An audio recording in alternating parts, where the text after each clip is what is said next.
Burning Buddha, Life in the Stream. I am not the Burning Buddha, but I will explain a little bit more about the symbolism of that in video number 2. This is meant just to be an introductory video for me and for this channel. So I just want to start by welcoming you and thanking you for giving me your time and your attention. I decided to start this channel because I thought there might be some things that could be contributed to the just overall genre of spiritual information, and I honestly don't think there can be too much of the information and perspectives that point us in a productive direction. So with that in mind, I'd like to give you some background on my story and what brought me here to this moment. My name is Patrick, and I am facing south. Camera is facing north, and I am recording this today in Columbia, Missouri.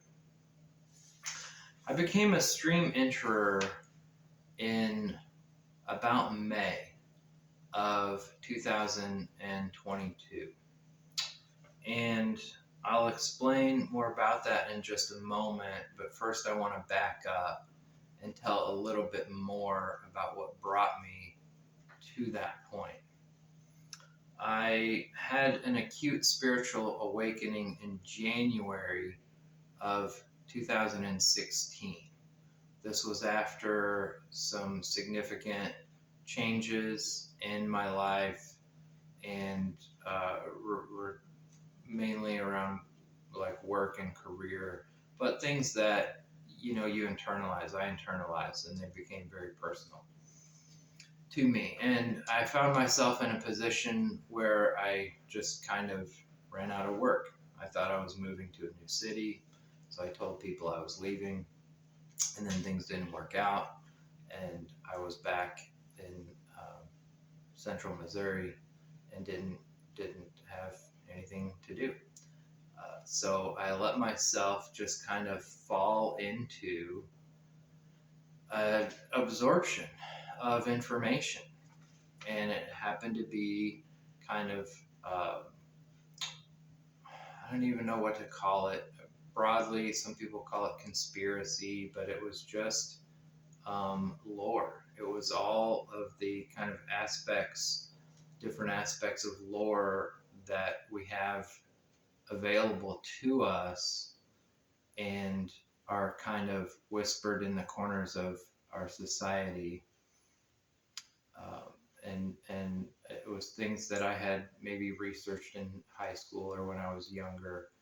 And I just let myself kind of fall back into it without any concern. And I ended up becoming kind of fascinated with the concept of binaural beat meditation music, which is designed to put a resonant frequency into each ear in order to stimulate a certain brainwave frequency activity. And ultimately, I did a meditation using that binaural beat frequency music and had an experience, had a really vivid meditative vision experience. It felt very much like astral travel, and there was a lot of symbolism and things I don't want to go too deeply into, but it was an acute spiritual awakening experience that brought me into a new awareness. And then I became what I think I would call, a lot of people would call, a seeker. And I was developing intuition. I was developing, the knowledge of what is productive and what is unproductive on the spiritual path, and just maintained that growth in that practice. And I studied a number of different spiritual texts, religious texts that I may go into in the future or answer questions about. And so I'm going to fast forward a little bit because I could really get lost in the details of it. Took, from about January 2016 until May of 2022 before I had another significant shift, but a lot of things happened in my life in that time period. I met and fell in love. There were a number of spiritual experiences of significance. I went to my first 10-day Vipassana retreat, which was also significant. And that all those things kind of led me to the retreat. I went to a retreat in Missouri. I'm getting ahead of myself though still. So in spring of 2022, I happened to just be in another situation where I had tried to start a company. Things didn't work out. There were some pitfalls and just, rejections and failures. I mean, most people would look at them and see them as failures. And so I was just in another period where, with nothing really to turn to, I let intuition be my guide, and I decided to embark on a non-duality media immersive with the aid of YouTube and the internet. I decided that all of the media, with very, very little exception, that I exposed myself to for a period of, I think, almost 2 months, would somehow be non-duality related. And toward the end of that immersive, I listened to a 1-hour talk on the teachings of Sri Ramana Maharshi, I believe, the I Am teaching that Adi Ashanti has talked about. And I did a deep dive meditation where I saw the truth of the I thought, that the I is really just another thought. I mean, it's our first thought usually and our last thought of the day. And most of us have a lot of, we identify with it so much that a lot of us can't even really see it for what it is. And there's a lot of just kind of magnetism to it, a kind of an energetic, I think of it a lot of times as like a Velcro.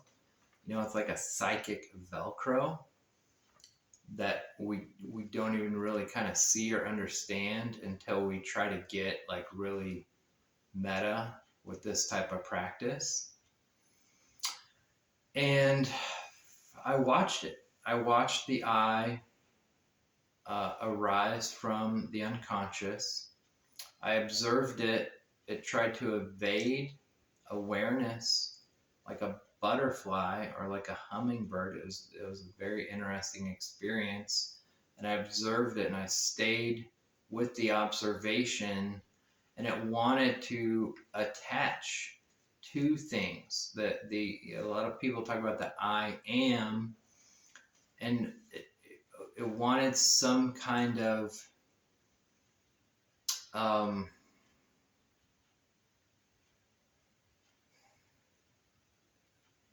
do you call that? just wanted something to lean on. It didn't feel, I as a thought by itself doesn't feel very comfortable. And it's looking for something to land on, looking for something to lean on, to kind of extract energy from, maybe. But if you can watch it and stay with it in your awareness and watch it be completely unsatisfied, it will eventually fall back into the unconsciousness. And then when that happens, it was a moment of significance. It was a moment of significance. And then the next attempts to meditate in the following days, there were a number of interesting, significant experiences. One was that the verbalizing thought, the self-referential narration of verbalizing thought fell away, just simply vanished one day. And that was, these things are possible, for one thing. They're not impossible, they're possible. That's one of the reasons I'm here, is to testify to what is real and what is possible. So that happened. It was an odd, unusual experience. I happened to have a Zoom call with some other non-duality folks right after that. So that was a bit of an unusual comfort, but a comfort, because I knew I was not alone. And then every meditation after that was just like, it was like I would close my eyes and had the experience of just being like sucked in. It didn't feel like me trying to rest in meditation anymore. It felt like when what many people call access concentration was settled into, then there was just like this sucking. That sounds funny, but it was like it just felt like a kind of like a black hole. Like there was nowhere else to go except into this, what some people call ego death, or the dying before you die. I mean, the couple of years before that, there were a handful of significant experiences that were kind of very death-like and had this kind of near-death emotional, psychological experience. I had done ayahuasca at one point, and that was kind of asking me to let go of the breath, let go of anchoring to the breath. And that was one kind of commitment that I had made prior to the ayahuasca experience, was that no matter what happened, I would anchor on the breath. And there was something urging me to let go of that. I had another experience, kind of chemical related, and maybe I'll go into that sometime in the future. It was around a legalized, engineered form of THC. And the significance of the ayahuasca experience kind of came full circle in that meditation May 2022, because again, it was breath. There was a sense of being hung up on the breath. And I learned later on, again, I don't know how much detail I'm going to go into right here in an introduction video, but I learned later on what the significance of that was from a wise teacher, a highly awakened teacher who had been there before and who was able to guide me. So I have a lot of respect and gratitude. That was Delson Armstrong. And I'll mention that again here in a moment. But I had to, summon a lot of courage and kind of negotiate in the meditation as I was being drawn into this kind of black hole like experience. And it was terrifying. And it took every single bit of faith and courage that I had. But I did go through it, or some part of me went through it, and some part of me kind of, died off, so to speak, through that experience. It was a letting go, and it became a permanent shift, a permanent letting go. So that was when the Sotapanna, without fruition, cessation, and that was a cessation with nibbana. So, after passing through a very brief, full perception, feeling, consciousness, cessation experience, there was nibbana. And the way I just very briefly describe nibbana, because again, it's something that's only been seen twice and for very short periods of time. It's like the gates of heaven open up and all the angels sing. You're just kind of an overwhelming, beautiful, and positive experience. It's nibbana. It's nirvana. Nibbana. It's beautiful. It's the best. It's the best. So I have a few notes just to try to keep me on track, so I don't have a tendency to wander around sometimes in storytelling. All right, so that was Awakening Without Fruition, May 2022. There were it's coming out of that, it's pretty uneasy. The sense faculties feel ungrounded. They're very sensitive to your awareness, like where you put your attention and awareness seems to shift. This was my experience anyway. It seemed to shift how the sense faculties operated in those moments. And I don't know, maybe it took a few days to kind of adjust to that. But I still knew something was unfinished. I had that intuitive sense that something was unfinished because I'm just going to call it attention or awareness, was able to just kind of like click channels, like reality channels. And this is the without fruition. So it was kind of like I was clicking into fruition and out of fruition, and into fruition and out of fruition. So I had some of these experiences, like I worked at a hardware store at the time, and I, looked like this, and I was looking at a customer who looked much different than me, but yet it was like I was looking at me. It was like a reflection, like you might look in the mirror and see and identify, oh yeah, that is, this body, this face.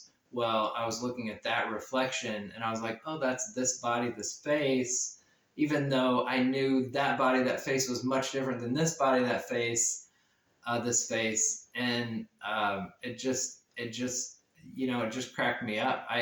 He was at the time talking about something, a problem that he had, maybe plumbing or electrical related with his house. And I'm trying to concentrate on the issue at hand, but I'm aware of seeing him as me, and it just made me smile. I remember just smiling. I'm like listening to him, and I'm like, this is adorable. Like, I don't know, this is and I had a number of other experiences where I just saw the world kind of smiling back at me, my car, or nature.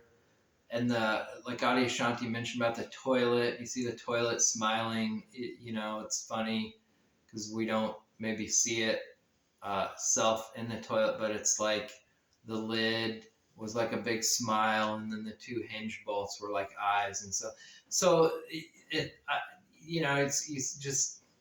I just kind of saw the world smiling back at me for a while. And then I would kind of click back into the channel of the craving, ego, these kind of self-representational urges and things of that nature. So that I knew that was an unfinished process. Within days of having gone through that, and I had already scheduled a 10-day meditation retreat at Dhamma Sukha, where they practice TWIM, which is Tranquil Wisdom Insight meditation, co-developed by Bhante Vimala-Ramsey, the late Bhante Vimala-Ramsey. And I had that retreat with Delson Armstrong, who, if you have seen any interviews or Dhamma talks with Delson, you probably have some familiarity of his path. If you haven't, I highly recommend that you listen to Dhamma talks by Delson. Listen to Guru Viking did a wonderful interviews with him, and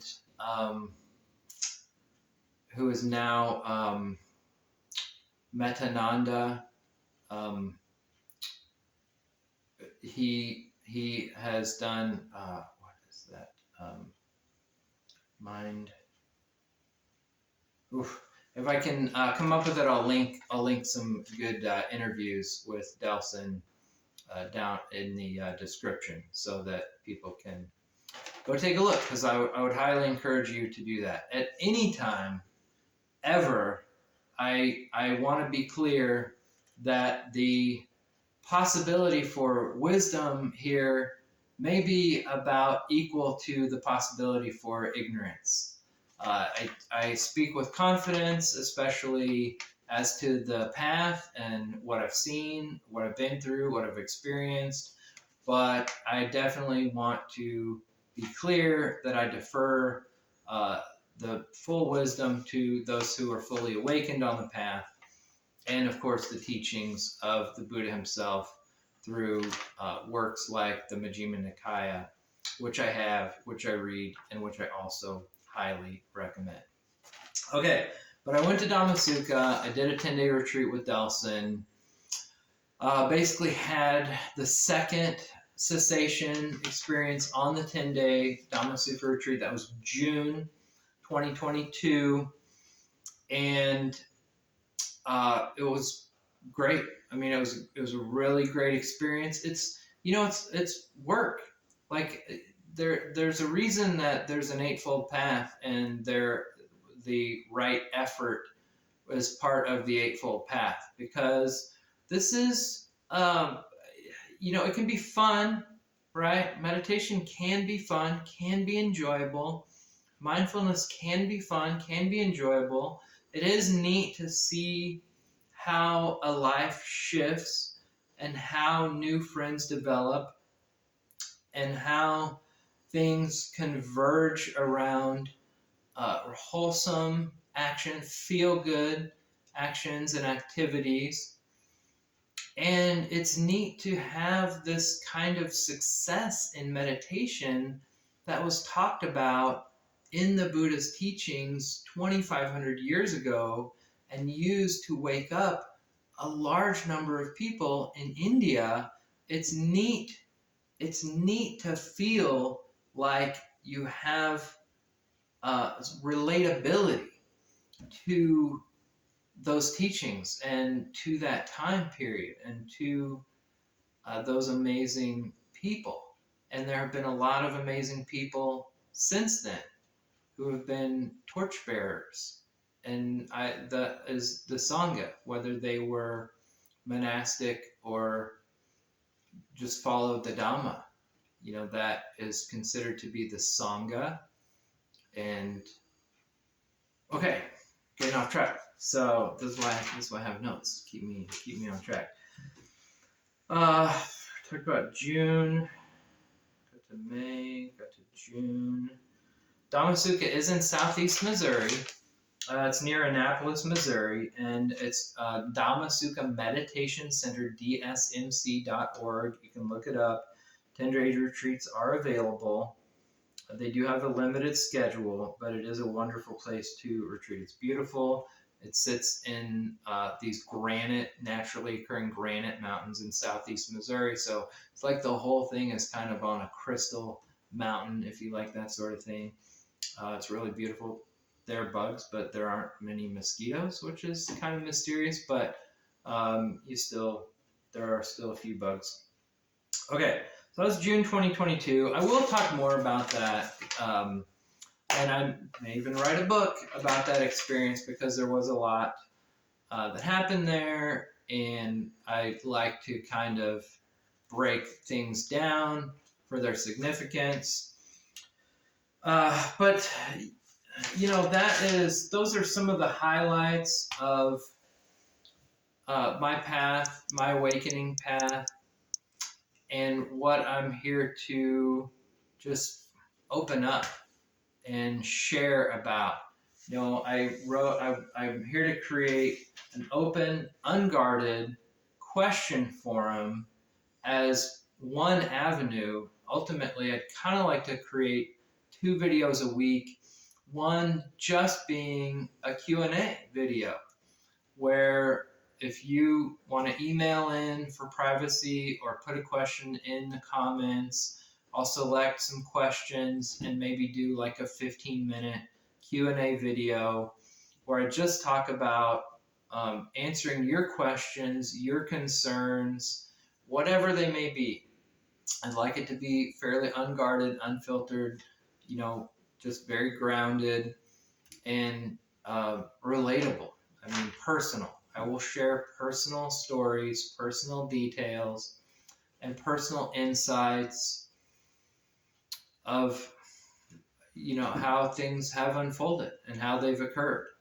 And so you can, write in with any questions, concerns, experiences that you've had. And so one avenue will just be a sharing forum. It will just be your opportunity to ask and have some kind of answer, some kind of feedback that maybe you've tried to get other places and haven't been able to get the answers you wanted, something like that. All right, the other avenue is just a place here to share personal insights, personal experiences, kind of ideas and concepts that I'd like to share that I haven't really seen a lot of information about on other channels and other avenues in this, kind of genre. And I want it to be, like I just said, I want it to be direct, authentic, common, relatable. There's no guru here. There's no master here. We have a lot of obstacles. Right? But believe it or not, most of those are self-created. And a lot of what I have to say may not be easily digestible. I don't know. Sometimes I feel like when somebody is really trying to engage from an awakened perspective to somebody who still has that kind of intact ego with a lot of conflicting urges and voices, that self-referential mental narrative, then what transpires, that communication that transpires, can be confrontational, it can be triggering, it can not be difficult to digest, there may not be a lot of receptivity to it. And that's okay. And I think that's a good reason why to have the very open Q&A forum where there are not any unreasonable questions to be asked. I have had all manner of insecurities, and at the end of the day, it takes a lot of courage to move through a cessation experience. You might say the most that you've ever had to summon to do anything. Because if it wasn't the most, you might have already done it. All right, with that said, thank you again for joining me on this channel. There will be more. I have a lot of ideas and a lot to share in the coming days, weeks, and months. Thank you. Bless you. And please enjoy the rest of your day.